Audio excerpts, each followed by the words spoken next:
Seek justice, love kindness, walk humbly with God. Those words from the Bible on the walls of this church are one of the reasons I came here to work with you in ministry.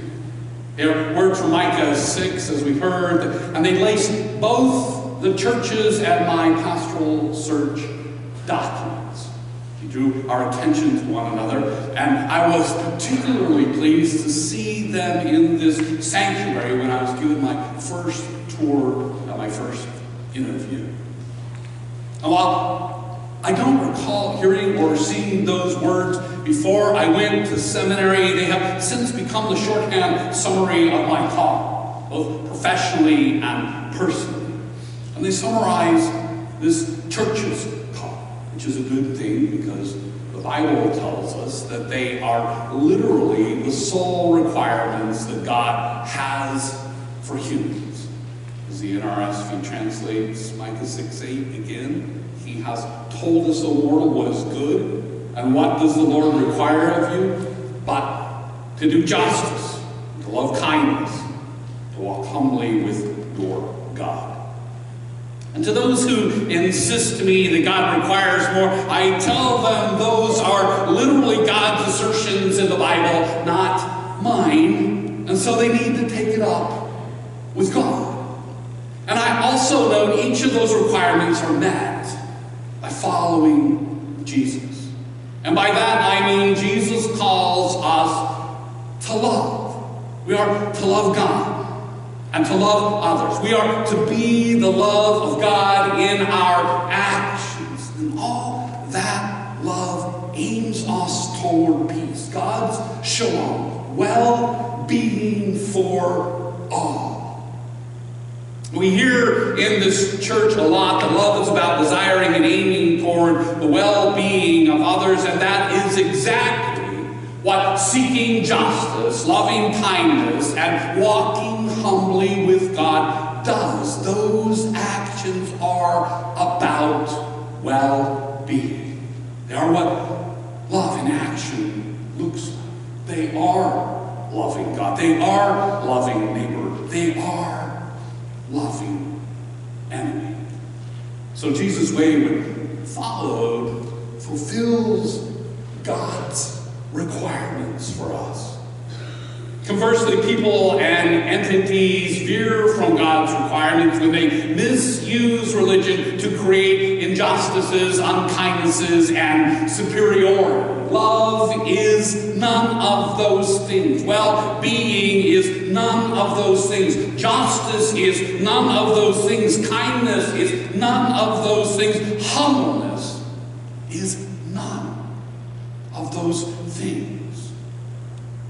My recollection is that way back in 2013, when the Pastoral Search Committee and I talked, we had a bit of a chat about Micah 6 and Jesus' call to love. We talked about seeking justice, loving kindness, and walking humbly with God stuff, which should not be a surprise. I mean, it's on the walls, and it was in our profiles, and it is in all of our Bibles as God's requirements for us. And a part of our discussion was the need and the desire to help the body of Christ, the church, to be in action, working on that well-being stuff. Our 7th year together is underway doing that stuff.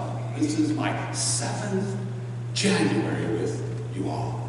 And that's pretty impressive. As a rule, these days, ministers average about 4 years with a church. And there's also a sense that congregations and ministers who make it to 7 years together tend to have an extra special thing going, which I would say we've had all along. And the extra special thing we have is that we have been taking seriously the action part of God's requirements, the seeking and loving and walking, aim toward shalom, toward peace. We don't just talk about justice or kindness or humbly being with God. We carefully try to act toward those things. And we are not the only one doing so. And we reach out across faiths and politics to do it. And we know it's a huge task, so it's always humbling when we do it, walking with God and with others. And all of these efforts are aimed at bringing in God's peace. That was Micah's aim, and it is Jesus' way.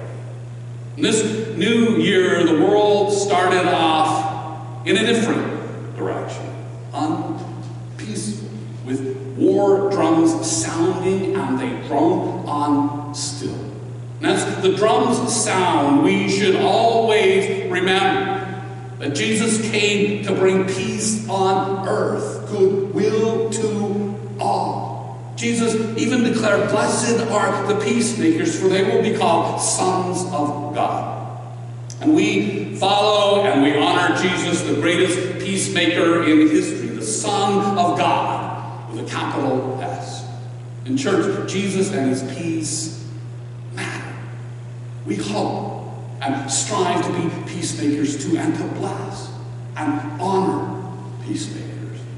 And it's not just churches and Jesus and God who honor peacemakers. This weekend, our nation remembers and celebrates a peacemaker who exemplified just how powerful reaching out across faith and politics to seek justice and love kindness and walk King humbly with God can be. Reverend Dr. Martin Luther King Jr. worked to effect peace following Jesus' way.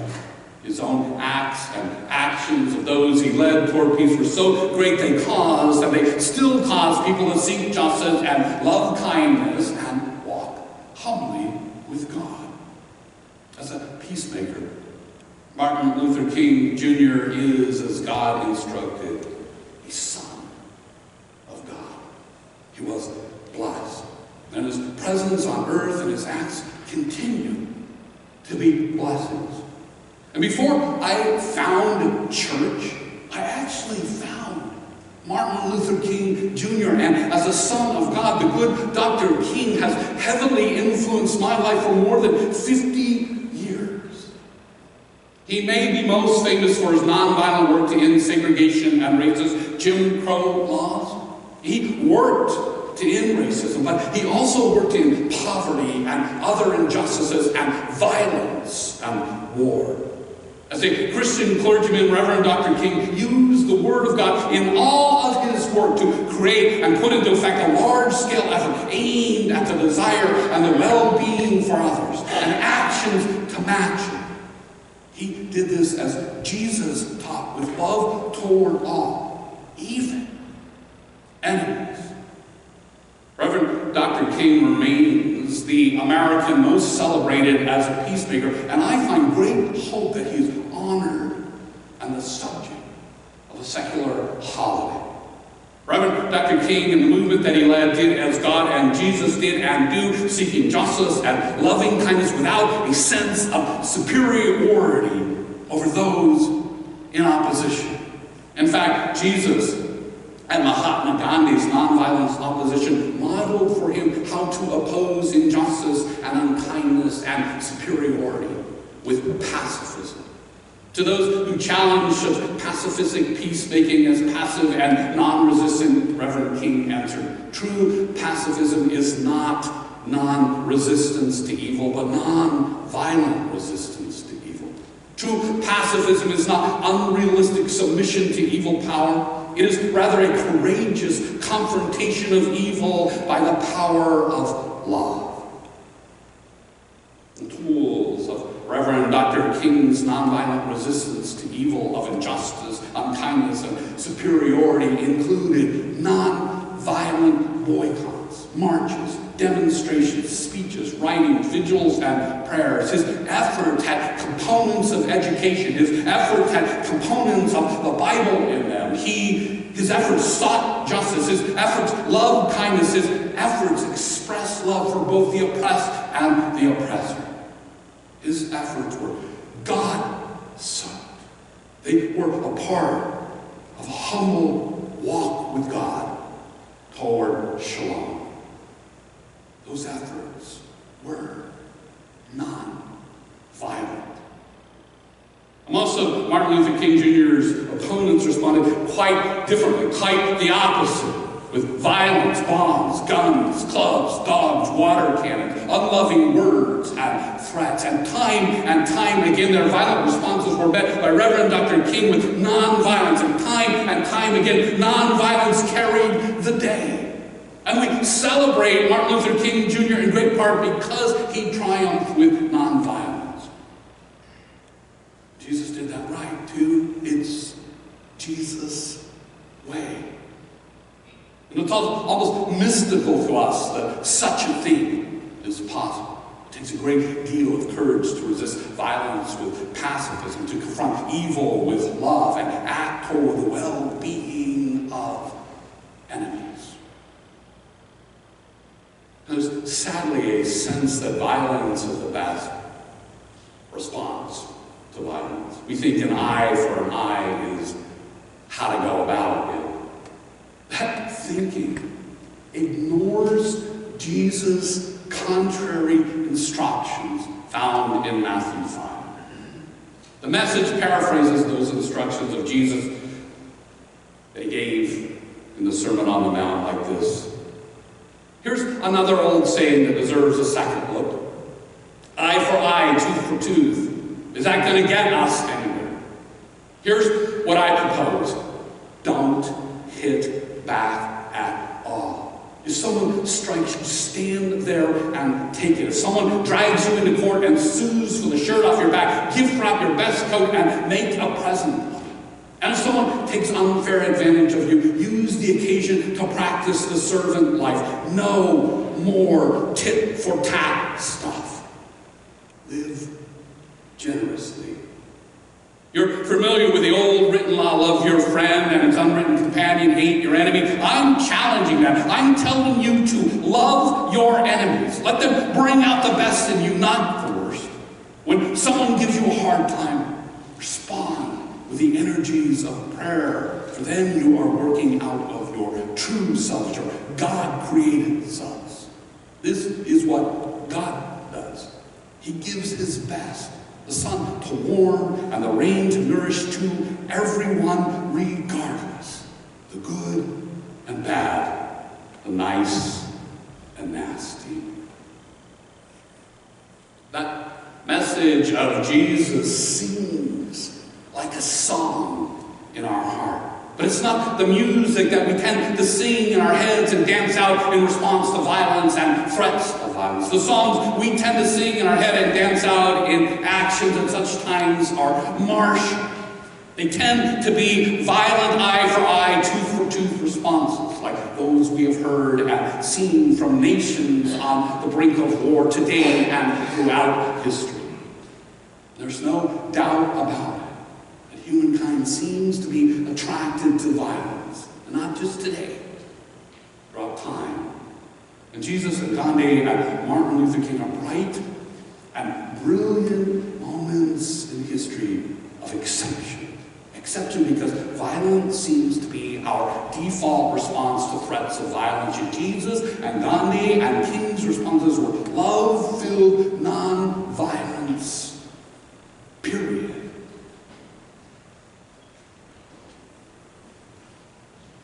Martin Luther King famously admonished, it's not enough to say we must not wage war. It is necessary to love peace and sacrifice for it. We must concentrate not merely on the negative expulsion of war, but on the positive affirmation of peace.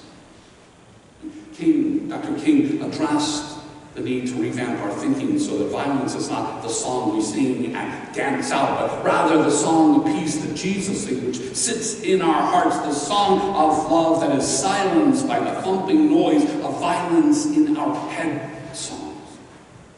Reverend Dr. King preached, we must see that peace represents a sweeter music, a cosmic melody that is far superior to the discords of war. Somehow we must transform the dynamics of the world power struggle from the negative nuclear arm race which no one can win to a positive contest to harness man's creative genius for the purpose of making peace and prosperity a reality for all of the nations of the world. In short, we must shift the arms race into a peace race.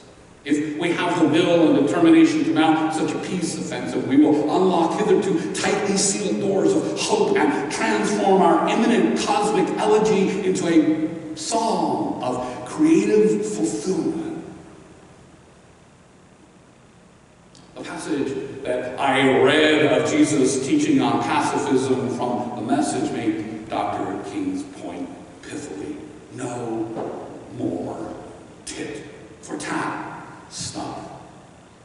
Jesus challenged not violent responses to enemies, telling us to love them, to let them bring out the best in you, not the worst. When someone gives you a hard time, respond with the energies of prayer, for then you are working out of your true selves, your God-created selves.